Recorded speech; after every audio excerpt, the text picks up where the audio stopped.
शिवजी कुंभल बाबा के यहाँ थोड़ा अभिमान। वक्ता वही है जो श्रोता का वक्त बदल और उसका जीवन परमात्मा की शरणागति की ओर ले जाता है। वक्ता का मूल भाव वही है, केवल अपना सुख देखा, अपना भाव देखा, अपना वैभव देखा, अपना धन देखा, अपनी दौलत देखी, अपना सत्ता देखी, वो वक्ता नहीं हो सकता। वक्ता की मूलता है जो आपको मोड़ कर परमात्मा के दरवाजे तक ले जाए। और एक बात का स्मरण और अपने जीवन में रखिएगा, जैसे रोड पर चलते चलते मोड़ आता है तो मोड़ आने पर गाड़ी को थोड़ा सा स्लो करना पड़ता है। स्लो क्यों करना पड़ता है कि यहाँ अगर मोड़ है और स्लो नहीं करोगे तो एक्सीडेंट हो जाएगा। उसी तरह हमारे जीवन को चलते चलते कहीं थोड़ी बहुत दुख आ जाता है, तकलीफ आ जाती है, कष्ट आ जाता है, पर टेंशन मत लो। ये समझो कि मोड़ आया है तो थोड़ा अपनी जिंदगी की गाड़ी को भी स्लो कर लिया जाए, भगवान का भजन कर थोड़ा।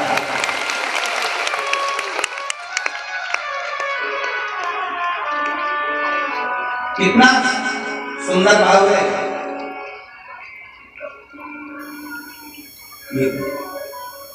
जिस करवा चौथ का व्रत करती हो, आज पूरा विश्व भारत भूमि की सभ्यता, संस्कृति और सनातन धर्म को रखने वाली मेरी माताएं आज भारत के सनातन धर्म को, संस्कृति को, सभ्यता को, संस्कारों को जीवित रखने वाली है ये भारत की माता है।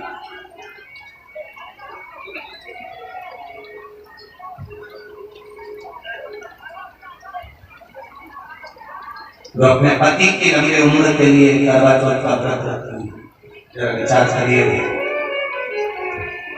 किसी देश में कोई माता अपने पति के लिए व्रत नहीं रखती, केवल एक भारत की संस्कृति, भारत की सभ्यता। एक देश में हमारे यहाँ के भारत के कोई महाराज घूमने के लिए संत गए। उन्होंने देखा कि एक पति मर गया था और पत्नी उनकी कब्र पे पंखा कर रही है।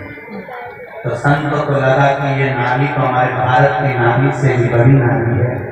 हमारे यहाँ तो पति के साथ पत्नी सती हो जाती है, पर ये तो उससे भी बड़ी है कि पति मर गया तो मरने के बाद पंखा कर रही इसकी कब्र पर। तो पूछा संत ने उस नारी से, माँ मैं आपको प्रणाम करता हूँ, आप तो हमारे भारत की भूमि से भी बड़ी नारी हो। हमारे यहाँ नारी पति के साथ सती हो जाती है, पर तुम तो उससे भी बड़ी हो कि पति मर गया तो उसकी कब्र पर पंखा कर रही हो। नारी बोली, महाराज हम पति को कब्र पर पंखा इसलिए कर रहे हैं क्योंकि हमारे यहाँ का नियम है जब तक पति की कब्र सूखती नहीं तब तक हम दूसरी शादी नहीं कर सकते।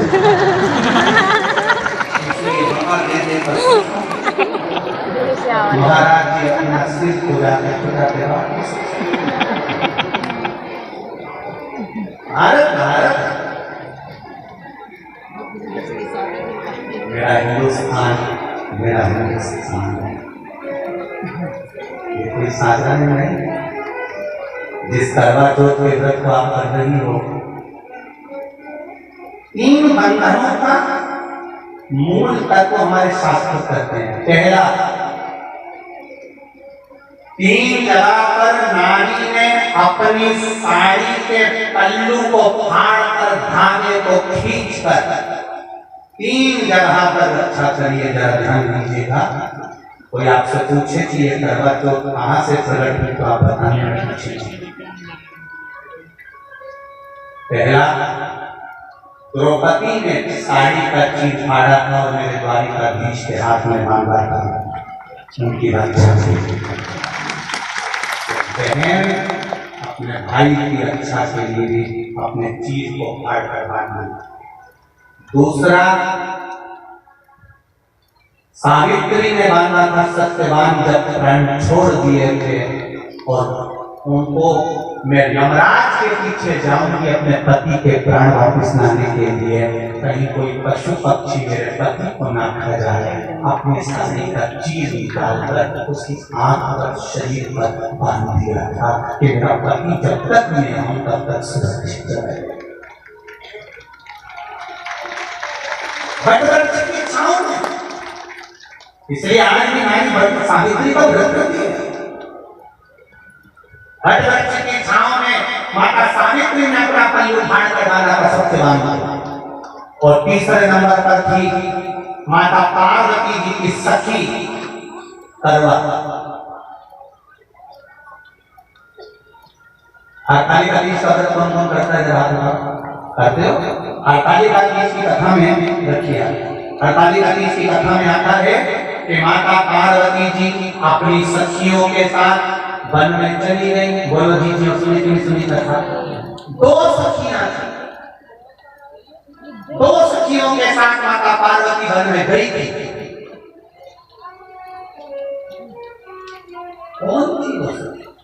आज भी हमारे यहाँ पर अखंड सौभाग्यवती नारियां जब सुहाग का कोई काम करती है तो 13 चीजें कहीं संक्रांति पर बांट देती है, कहीं सुहाग का सामान बांट देती है। किसको बांटती है? अपनी सखियों को, अपने परिवार को, अपनी सास को, अपनी ननद को, अपनी देवरानी, जेठानी, कुटुंब, कबीला, ब्राह्मण आदि जो सौभाग्यवती नारियां हैं, उसमें ये वर्णन नहीं करा गया कि आप किसी अन्य को जो सौभाग्यवती हो, चाहे वो ब्राह्मण हो, क्षत्रिय हो, वैश्य हो, शूद्र हो, उस सौभाग्यवती को सुहाग की सामग्री बांटती है माता। जब कोई सुहाग का कार्य करती है, कोई सुहागे का कार्य करती है, कोई सुहागिन करती है। यहाँ पर सुहागिन होती है कि होती है हमें मालूम नहीं, पर हमारे यहाँ पर आज भी सुहागिन माताओं को जब भोजन करती है तो ये नहीं कहती कि कौन जीना, यहाँ सौभाग्यवती होना चाहिए जिसकी मांग बनी हो, चूड़ा अमर हो, अखंड।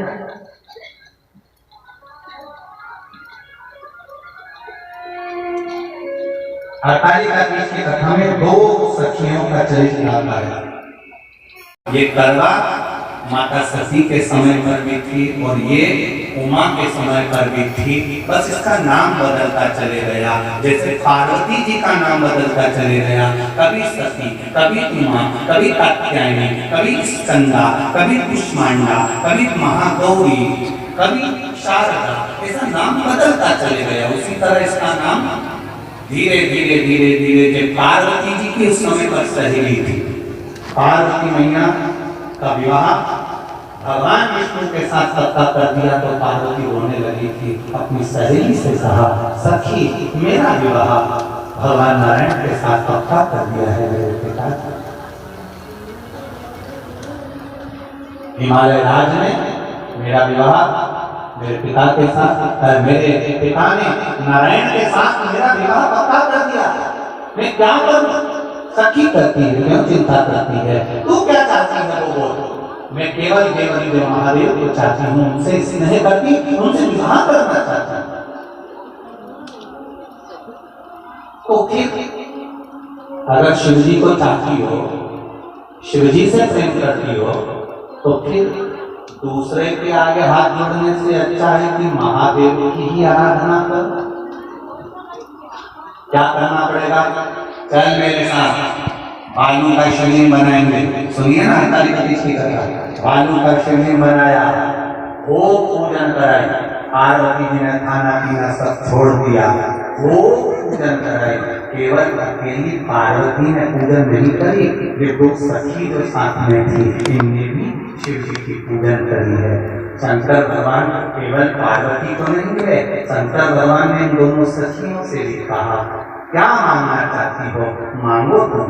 आज मेरे पार्वती को अपनी अर्धांगिनी बना रहा हूँ, तुमको क्या करना, बोलो क्या करना। मेरा एक निवेदन है भारत भूमि की सभी माताओं से, सहेली ऐसी बनाना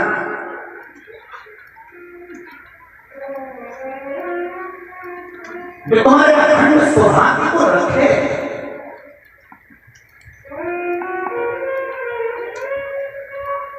सहेली ऐसी मत बनाना कि तुम्हारे पास में बैठकर पर पुरुषों की बड़ाई करे और तुम्हारा ध्यान हटाकर पति के चरणों से कहीं दूसरी जगह ले जाए।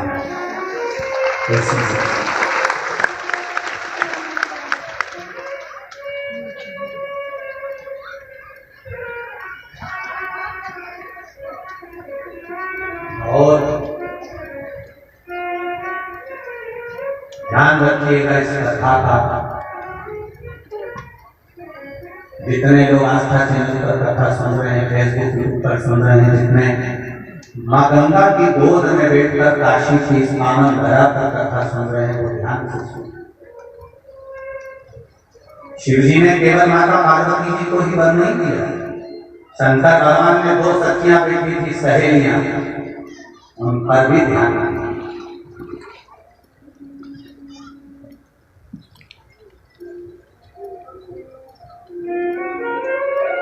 दूल्हा जब आता है पत्नी के लिए अगर टॉफी लेकर आता है तो पत्नी की जो दो बेस्ट फ्रेंड होती है ना, जिसका लहंगा करके उनके लिए भी कुछ ना कुछ लेकर आता है और अपनी पत्नी से कहता है ये उन दोनों को देते ना जो तेरी सहेली है। तो कहती है आपने याद रखा मेरी सहेली को, तो ये कहाँ से सीखा? ये देवादेव महादेव से सीखा। शंकर भगवान ने दोनों सखियों से पूछा तुम्हें क्या चाहिए? एक कहती है मैं शंकर भगवान आपके चरणों में रहना चाहती हूँ, आपके चरणों में रहना चाहती हूँ, मैं कहीं नहीं जाना चाहती।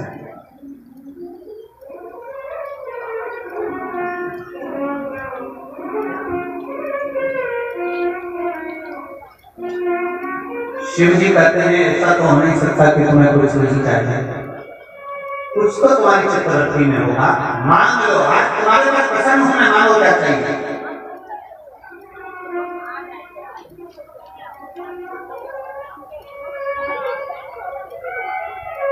एक कृपा करेंगे आप। वैसे तो जिस नारायण के साथ में सती का विवाह पक्का हुआ था, उन नारायण के चरणों में मैं हमेशा रहना चाहती हूँ।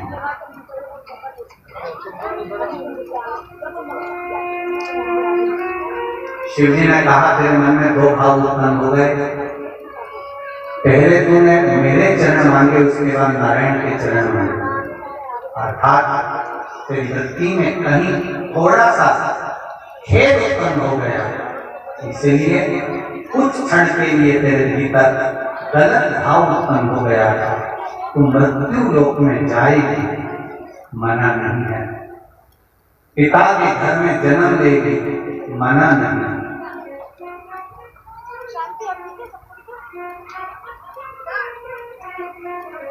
जलंधर जैसे राजा से तेरा विवाह होगा, मना नहीं है।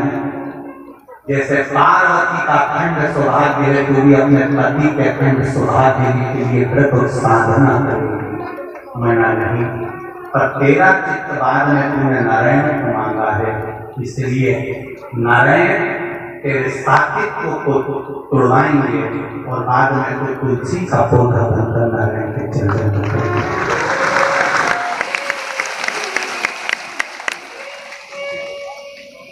एक बार आपने अपनी जिंदगी में कभी इस कथा को सुना ना सुना, पर ये विश्वनाथ की धरा से मां अन्नपूर्णा और गंगा जी के अखंड सौभाग्य से मां पार्वती दुर्गा के अखंड सौभाग्य से ये विश्वनाथ की नगरी से ये कथा मिल रही है।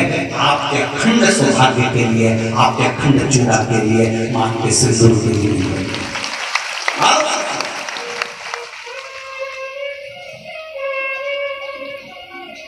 इसलिए लोग भजन में गा देते हैं ना कभी कभी, गंगा मैया में जब तक पानी रहे, आगे क्या है, मेरे सजना तेरी जिंदगी मेरे सजना भजन गाया मेरे सजना तेरी जिंदगानी रहे। एक बार हमने कहा था गाओ, तो एक भाई ने गा दिया, जब तक गंगा मैया में पानी रहे तब तक मेरे दरवाजे पे गाड़ी रहे।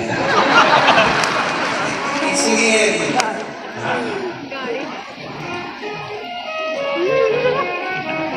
जिंदगानी है, फोर व्हीलर गाड़ी नहीं है, भजन है। और तुम भजन का भले कुछ भी सोच लो तुम्हारे ऊपर है, तुम उसका स्मरण का ध्यान रखिए। अब दूसरी की बारी, शिव जी ने कहा तुम मांगो तुम्हें क्या चाहिए। उसने कहा मेरे जितने जन्म हो हर जन्म में मैं अपने पति के चरणों की सेवा करती रहूंगी। मृत्यु लोक में जब तक रहूं तब तक मेरी मांग में सिंदूर और मेरे हाथ में चूड़ा रहे, बस इतनी चूड़ा करती।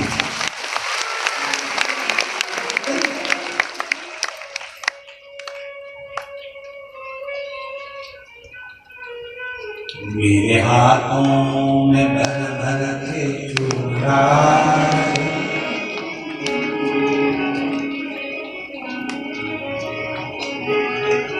और मैया कोई काम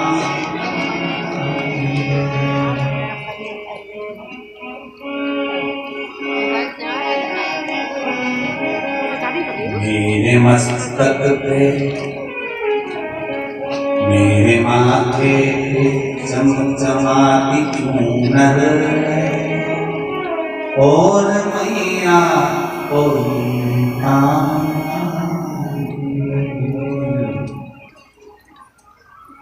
माँ पार्वती जी की सहेली हाथ मांगकर बैठी है और शिव जी पूछ रहे हैं तुम भी मांग लो, तुमको क्या चाहिए।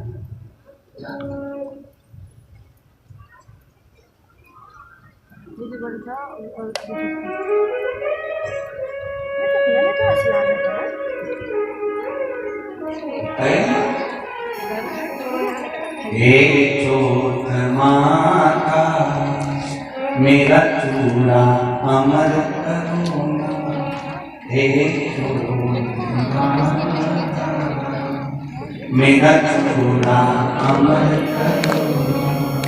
मेरे मांग का है सिंदूर माँ अमर करो ना मेरा, मेरे मांग का है सिंदूर माँ अमर करो ना मेरा। हे चोट माता मेरा चूड़ा अमर करो ना, हे चोट माता मेरा चूड़ा अमर करो ना। जैसे चांद में है लाली मेरे घर में रहे उजियाली, जैसे चांद में है लाली मेरे घर में रहे उजियाली, जैसे चांद में लाली मेरे घर में रहे उजियाली, जैसे चांद में लाली मेरे घर में रहे उजियाली। हे चोट माता मेरा चूड़ा अमर करो ना, हे चोट माता मेरा चूड़ा अमर करो ना, हे चोट माता मेरा चूड़ा अमर करो ना, मेरे चोट माता मेरा चूड़ा अमर करो ना। जैसे चांद में लाली मेरे घर में रहे उजियाली, जैसे चांद में है लाली मेरे घर में रहे उजियाली, जैसे चांद में है लाली मेरे घर में रहे उजियाली, जैसे मेरे चोट माता मेरा चूड़ा अमर करो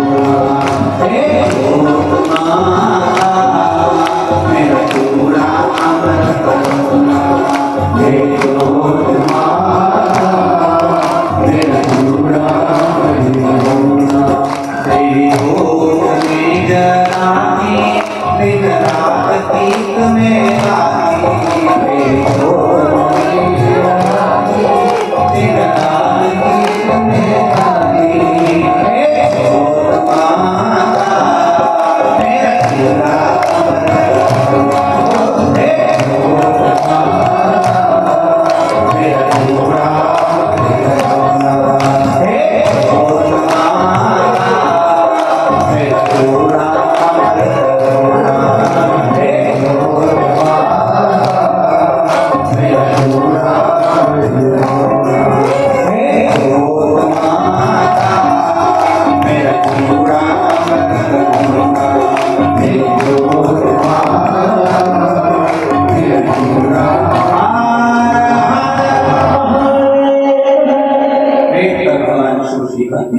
तो भगवान शिव ने पूछ लिया कि पति को थोड़ा शरीर में शिथिलता हो गई थी और वो शिथिलता को देखकर पति को लगी प्यास।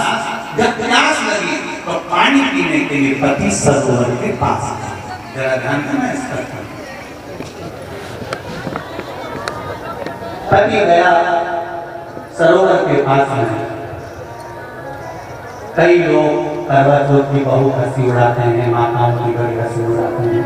उनसे निवेदन है मेरा, हमारे सनातन धर्म के जितने व्रत हैं, हमारे सनातन धर्म के इस भारत की भूमि से जितने नियम धर्म जितने निकले हैं, जितने व्रत निकले हैं, साधना निकली है, ये साधारण नहीं है।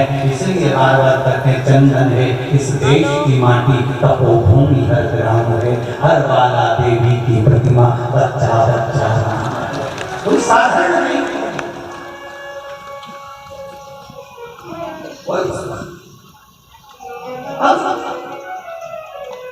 पार्वती की वो सहेली का नाम जन्म लेते लेते लेते लेते एक बार करवा पड़ गया।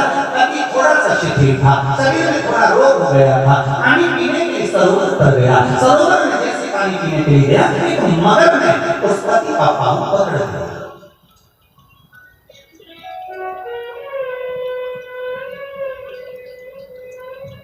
बहुत ध्यान दीजिए, हनुमान जी की सेवा करने से राम जी मिल जाते हैं। ध्यान देना। करवा पार्वती जी की सखी थी, जन्म लिया मृत्यु लोक में, नाम करवा पड़ गया। करवा चतुर्थी का व्रत करने से अखंड सौभाग्य हो जाता है। मात्र पार्वती जी की सहेली का व्रत।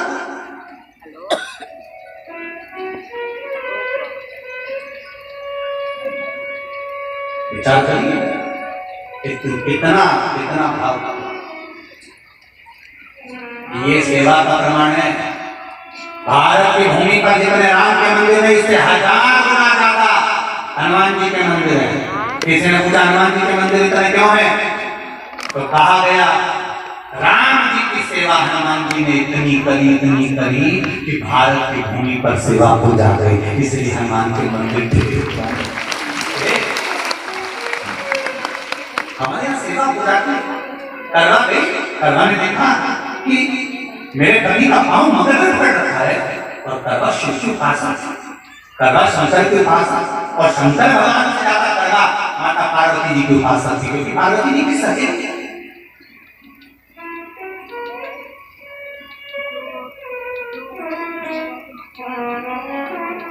पति का पाँव खींच कर मगर पानी में लेकर जा रहा था। करवा आराधना में लगी हुई थी।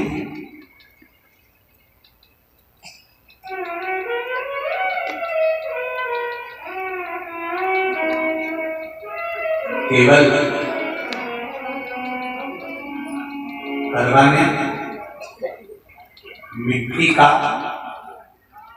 एक गोल भाग ही बनाया था, जिस पर पार्वती जी का जो नीचे का पीठी का होती है उसमें शिवलिंग रखा था। केवल नीचे का भाग का निर्माण ही करा था, और करवा के कानों में शब्द भर गए।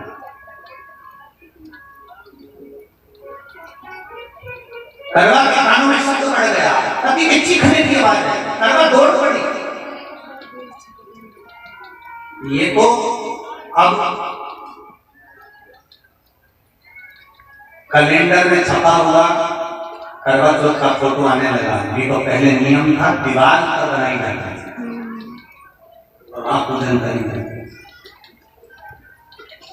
कई माताएं जानती होगी यहाँ पर आज भी, पहले दीवार पर बनती थी, पूरा परिवार की सौभाग्यवती नारियां वहां आकर पूजन करती थी एक जगह, फिर बाद में छत पर जाकर तवे का अर्घ दिया करती थी। ये नियम था। अब तो बना बनाया कागज ले जाकर उसको चिपका दो, पूजन कर दो, वो अलग प्रमाण। पर यहाँ कड़वा मट्टी का भार का लेपन कर रही थी और लेपन करते करते बस उस समय पर पति की आवाज आई, छोड़ा, कड़वा भागी और शिव आराधना में लगी हुई कड़वा, पार्वती की आराधना में लगी हुई कड़वा भाग कर गई।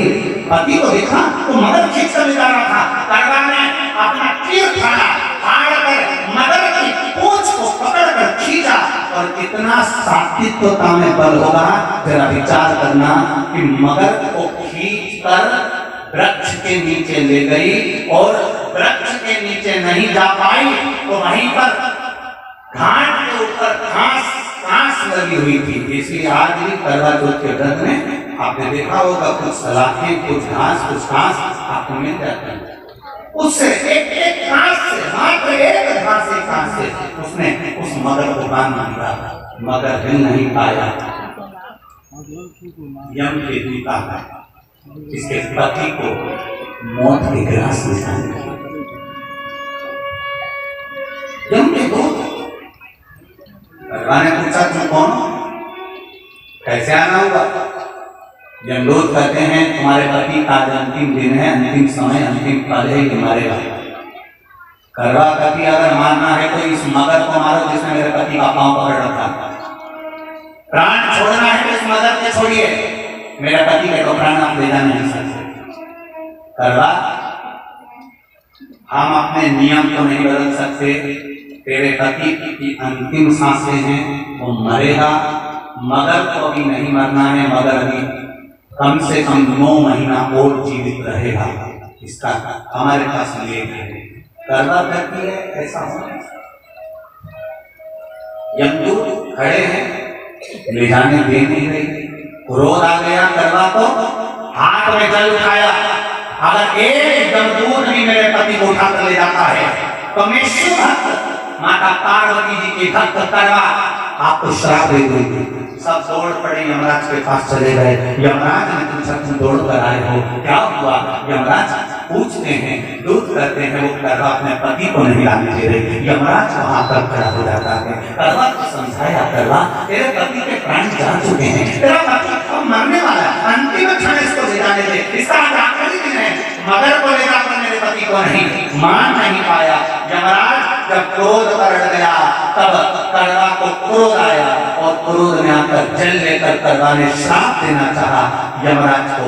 यमराज चरणों में पड़ गया, रेंगे करवा मैं तुझे वर देता हूँ, आज चतुर्थी का दिन है, तेरे पति को मैं जीवन दान देता हूँ। आज के दिन जो तेरे नाम से व्रत धारण करेगा उसका अखंड सौभाग्य स्वयं यमराज करेगा। ये वो करवा चौथ का व्रत है। दुनिया के लोग भले हमारे सनातन धर्म पर उंगली उठाएं, दुनिया के लोग भले हंसें कि बताओ करवा चौथ का व्रत होता है, पति की पूजन करते हैं, कोई कोई बोलता है, कोई कोई बोलता है। और सनातन धर्म की एक पहल, हमारे सनातन धर्म का ये आनंद सुख देने वाला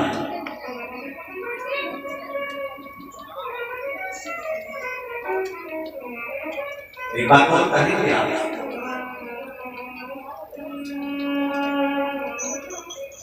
ये भारत की भूमि, ये मेरे हिंदुस्तान की भूमि सभ्यता संस्कृति की देने वाली, ये सिखाती है विदेशों को भी कि नारी को किस तरह से देना चाहिए और उसका जीवन कैसा जीना चाहिए। ये दिखाती है कि एक नारी अपने पति को भी यम की कैद से छुड़ा कर ला सकती है। ये दिखाती है।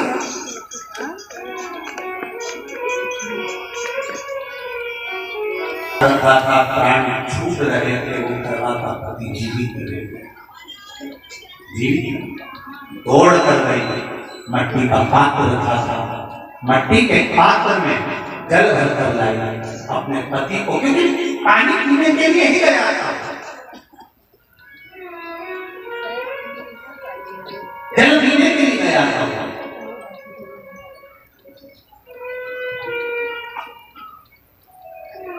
मट्टी के पात्र में जल भरकर जब कड़वा लेकर आती है और कड़वा जब मट्टी के पात्र में जल भरकर लेकर आई, अपने पति को पानी पिलाने लगी। पति उठा, उठकर उसने कहा, इस जल की जरूरत पेड़ को ही करवा, क्योंकि तूने शिव आराधना के लिए, पार्वती की आराधना के लिए मुख में कोई जल नहीं रखा। पति ने जल का आचमन अपनी पत्नी को कराया। बस वही नियम आज तक हमारे सनातन हिंदू धर्म में चला रहा है। करवा चौथ का पत्नी पत्नी करवा चौथ की कथा का संस्कार कई लोग कहते हैं कथा कहाँ से आई, तो आप बता सकते हो इस कथा को, आज की क्लिप को काट कर जनमानस तक भेज सकते हो कि ये कथा का विस्तार आप अपने जीवन में सुनिए। उसके बाद फिर भगवान कृष्ण ने द्रौपदी को इस कथा का वर्णन कराया। फिर एक कथा भगवान कृष्ण ने सुनाई, एक सेठ का प्रसंग, उसके 7 पुत्र थे, एक पुत्री थी, भाइयों की बहन, उसको खाना खिलाना था, भूखे भाई साथ में खाना खाते थे। एक अग्नि का ज्वाला दिखाकर चलनी में से बहन को भोजन करा देना, पति का नष्ट हो जाना, फिर बहन का 12 महीने चतुर्थी व्रत रखना, ये सब बात की कथा है। प्रथम कथा है करवा की, करवा का प्रागट्य क्या है, करवा चौथ की महत्वता, मूल वह है। दुनिया के लोगों को ये कथा ज्ञात नहीं होती तो हंसते थे, बाहर सुना समझो। आगे वर्णन आया, भगवान शंकर का पावन चरित्र स्मरण करते हुए माता पार्वती जी ने भगवान गणेश जी महाराज को प्रागट्य किया। भगवान गणेश जी महाराज का धार रहे जोरदार ताली बजाकर स्वागत करेंगे और भाव भक्ति के साथ में आज कथा का चतुर्थ दिवस यहाँ पर विराम लेने के लिए जा रहा है। कल कथा का पंचम दिवस रहेगा। भाव भक्ति से अपने जीवन को आनंदित करें और आज की कथा को जब बन सके तो थोड़ा थोड़ा क्लिप काट कर सबको पहुंचाओ कि करवा चौथ की महत्वता क्या है, करवा चौथ कहाँ से प्रकट हुई, उसकी मूलता क्या है। जनमानस तक वो कथा पहुंचे, लोग उसका हंसी उड़ाना काम करें। आप सबको पूरे विश्व की सनातन धर्म की मेरी माताओं को करवा चतुर्थी की, करवा चौथ की बहुत बहुत बधाई। माँ गंगा, माँ अन्नपूर्णा, माँ दुर्गा, माता पार्वती, मेरे विश्वनाथ बाबा आपका अत्यंत सौभाग्य करें। मेरी शुभ महापुराण से यही विनती है, आप सबका चूड़ा मन हो यह बात रखते हुए आज की कथा को ध्यान किए देते हैं। भगवान गणेश जी का पूजन कौशल कर रहे हैं, पर्यावरण के साथ थोड़ी सूचना आशीष दे रहे हैं। हर हर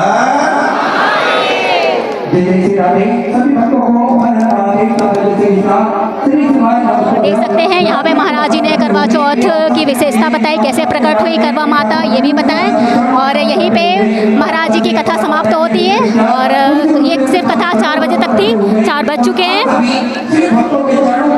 और ये देख सकते हैं सारे श्रद्धालु लोग जा रहे हैं।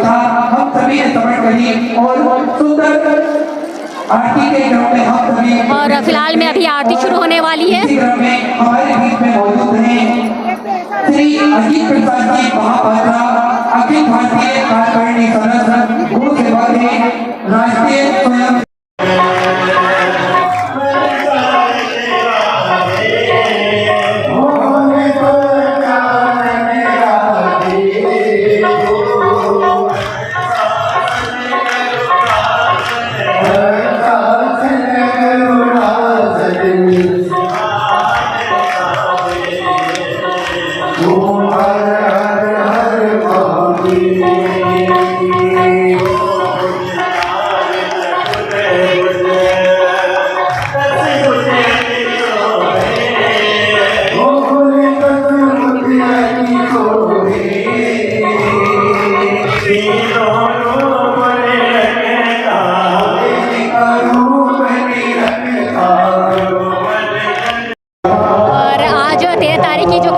पूरी तरह से संपन्न हो चुकी है। और मेरी वीडियो कैसी लगी कमेंट करके ज़रूर बताइएगा। लेकिन मैं सच बताऊं तो ये कथा सुन के मुझे बहुत ही अच्छा लगा, बहुत ही यूनिक लगा और ये सब कुछ हो पाया है आप लोगों की वजह से, आप ही लोगों की वजह से मैं यहाँ पे आ पाई और आप लोगों को यहाँ यहाँ पे ये कथा दिखा पाए। तो जैसा भी मेरा वीडियो लगा कमेंट करके ज़रूर बताइएगा। मिलते हैं इस वीडियो में एक नई जानकारी के साथ। तब तक आप लोग अपना ख्याल रखिएगा। हर हर महादेव।